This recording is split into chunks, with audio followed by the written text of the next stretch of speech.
invité cet après-midi, Pierre Laurin. Bonjour, vous êtes écrivain, chercheur, spécialiste de la Russie. François Hollande va donc à la rencontre de Vladimir Poutine. Il arrivera tout à l'heure vers 17h. Une grande coalition pour anéantir Daesh, c'est le vœu du président français. Coalition, entre autres, c'est inévitable avec les États-Unis et la Russie. Est-ce que c'est mission impossible ?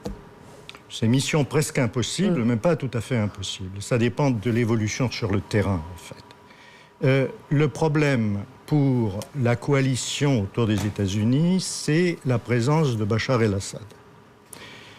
Tant que Bachar el-Assad reste au pouvoir, il n'y a pas de compromis possible avec la Russie, puisque la Russie soutient Bachar el-Assad. La Russie soutient encore Bachar el-Assad, comme l'Iran. Comme l'Iran, comme le Hezbollah au Liban. Et pas que d'ailleurs, mais bon, disons que c'est le principal obstacle. Ouais. Mais il y a des négociations qui ont lieu régulièrement. La semaine dernière à Vienne, il y en aura d'autres, de tous les acteurs impliqués sur le terrain. Et là, il y a des avancées. Par exemple, on prévoit un dialogue entre le gouvernement légal, Bachar el-Assad, et l'opposition que nous appelons modérée, dans les prochaines semaines. Les Russes ont déjà pris contact avec cette opposition modérée et que par ailleurs, ils frappent. Les Russes ont pris contact avec une opposition modérée qui fait également l'objet de frappes russes. C'est possible, ça ? Non, et pas forcément. Vous savez, il y a une opposition, l'armée syrienne libre, qui donne à la Russie des objectifs à frapper. C'est-à-dire qu'il y a une collaboration déjà sur le terrain. En revanche, il y a d'autres groupes qui ne sont pas... comment dirais-je, pour la Russie, qui ne sont pas des interlocuteurs valables, en particulier, bien entendu, tous ceux qui portent plus ou moins l'appellation d'islamisme. C'est-à-dire, ce qui est valable et pour la Russie, ce sont l'opposition qui n'est pas religieuse. Une opposition, d'ailleurs, une opposition qui est soutenue par la France et les États-Unis, c'est celle-là dont on parle aussi ? Bien sûr, mais pas que cela, parce que le problème de la France et les États-Unis, c'est que dans leur coalition, il y a des pays qui soutiennent certains groupes qui sont des groupes islamistes, en particulier le Front Al-Nosra, qui aujourd'hui a été décrété par les États-Unis et la France comme un ennemi, alors que précédemment ce n'était pas le cas. Souvenez-vous, il n'y a pas tellement longtemps, enfin il y a 2-3 ans, notre ministre Laurent Fabius disait que Al-Nosra, c'est-à-dire Al-Qaïda, faisait du bon boulot en Syrie.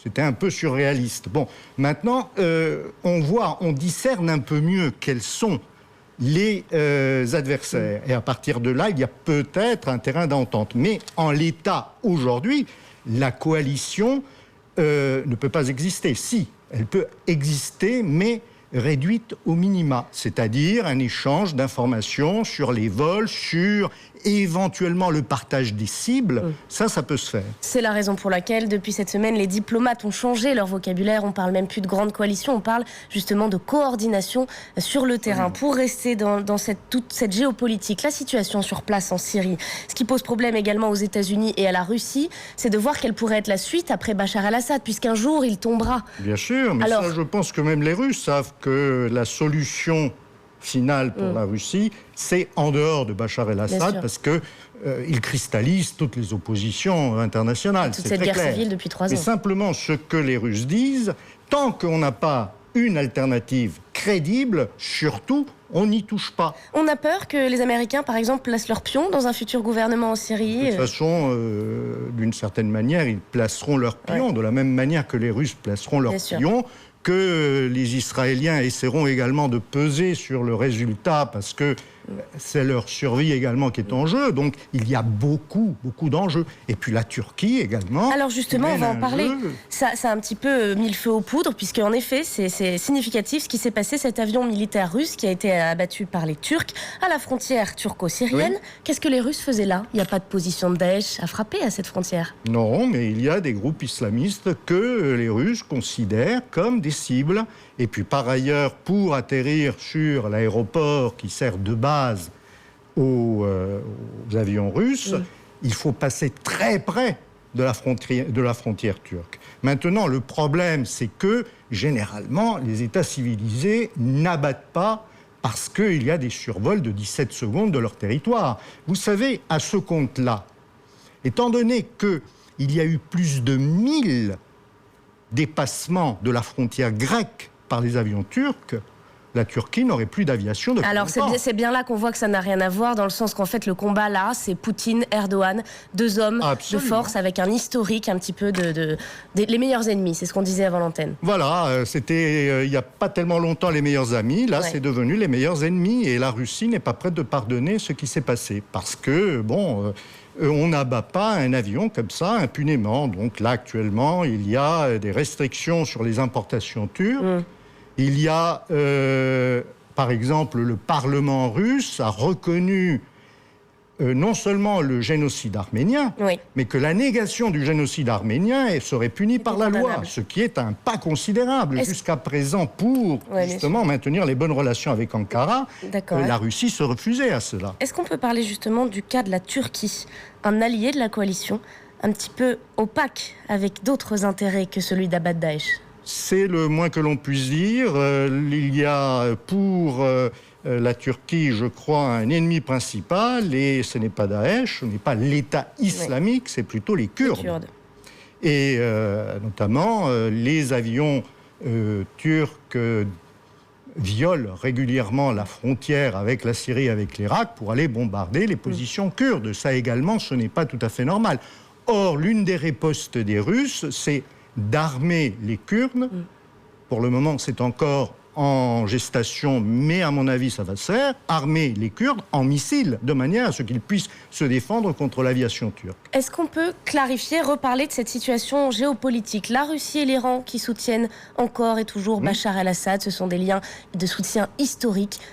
Est-ce qu'ils vont continuer à pouvoir garder ces stratégies-là longtemps ? Est-ce que vous ne pensez pas que la stratégie de la Russie va finir par évoluer ? Mais elle évolue depuis un certain temps. Je crois que lorsque, à la première rencontre de Vladimir Poutine et de François Hollande, c'était en juin 2012, et à cette époque-là... On va parler des relations franco-russes, justement. Pour commenter cette... Mais Vladimir Poutine avait dit... Ok, d'accord, moi je n'ai rien en faveur de Bachar el-Assad, mais simplement, qu'est-ce que l'on met à la place ? C'est ça, d'accord.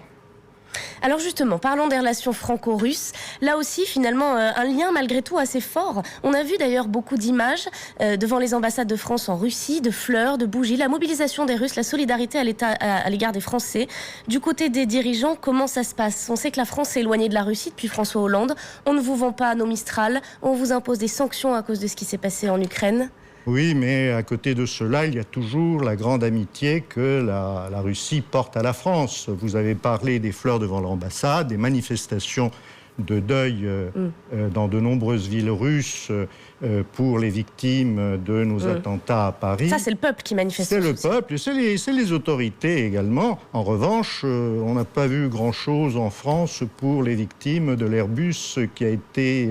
Est-ce que c'est vraiment comparable, sachant que les attentats... Je ne sais pas, c'est un attentat également, je ne sais pas. On aurait pu peut-être faire mine de poser une fleur, je ne sais pas. Enfin bon, ça c'est mon opinion. Mais en revanche, ce qui est très clair, c'est que la France, le gouvernement français a une position qui est à l'égard de la Russie relativement rigide. En revanche, la classe politique française est beaucoup plus ouverte. Lorsque vous voyez les réactions... Absolument, au niveau des Républicains notamment. Des Républicains, mais pas seulement. Mélenchon, bien entendu. Qu'est-ce que ça veut dire un rapprochement avec la Russie ? Ça veut dire lever les sanctions notamment, qui doivent être renouvelées ou pas fin janvier contre la Russie ? Eh bien, toute la question est là. François Fillon estime que ces sanctions doivent être levées pour que la France et la Russie puissent créer une alliance contre l'État islamique. Puisque la Russie semble très rigide sur sa position envers Bachar el-Assad, finalement, où est-ce qu'on va ? Ce sera ma dernière question. Qu'est-ce que peut obtenir François Hollande de cette rencontre avec Vladimir Poutine ? Je crois qu'effectivement, ce qu'il va obtenir, c'est la coordination des frappes. C'est le soutien, ce qui est très important, parce que vous avez remarqué que le soutien qui a été affiché par les partenaires traditionnels de la France est purement verbal. Absolument. Alors que là, la Russie, elle a des moyens sur place, elle a des moyens d'action. Bon. Spontanément, le président Poutine a demandé à la flotte russe en Méditerranée de soutenir le Charles de Gaulle. Je crois que ça, c'est l'ébauche de quelque chose. Le Charles de Gaulle, justement, alors parlons-en, puisque finalement on va essayer de poursuivre cette interview pendant 1 ou 2 minutes encore avant de passer à autre chose. Le Charles de Gaulle, est-ce que c'est vraiment...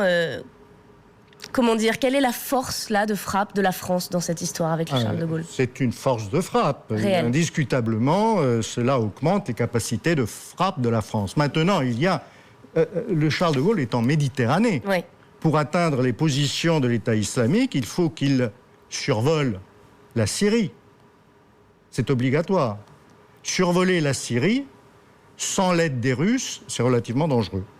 Donc, effectivement, l'un des premiers objectifs ou l'un des premiers résultats de cet accord tacite qui s'est dessiné la semaine dernière, c'est que, effectivement, maintenant, les avions du Charles de Gaulle peuvent survoler la Syrie sans forcément être l'objet d'attaques de la part de la chasse syrienne. On a du mal à voir malgré tout comment on pourrait aller plus loin, parce que vous parliez à l'instant de coordination, qui n'est pas justement ce genre d'incident comme il y a eu dans le ciel entre la frontière, la Syrie et la Turquie.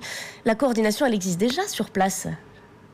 Elle existe déjà, mais nous n'avons pas encore un partage des cibles, un partage de la stratégie pour attaquer réellement. Par exemple, il y a des pipelines réels de camions que la Russie commence à attaquer, ce qu'elle ne faisait pas il y a quelques jours. En fait, le problème de la Russie, c'est qu'elle a commencé par libérer les taux autour de l'armée syrienne pour ensuite avancer. Et là, elle atteint effectivement les positions du front Al-Nosra. Depuis un certain temps, elles sont atteintes. Et puis maintenant, réellement, de l'État islamique. Et c'est là que les choses sérieuses commencent. Exactement, avec justement le pétrole de Daesh qui est lui aussi le cœur, le nerf de la guerre. Merci beaucoup d'avoir été avec nous sur ce plateau. Je vous laisse entre les mains de Catherine Coulet pour un nouveau journal.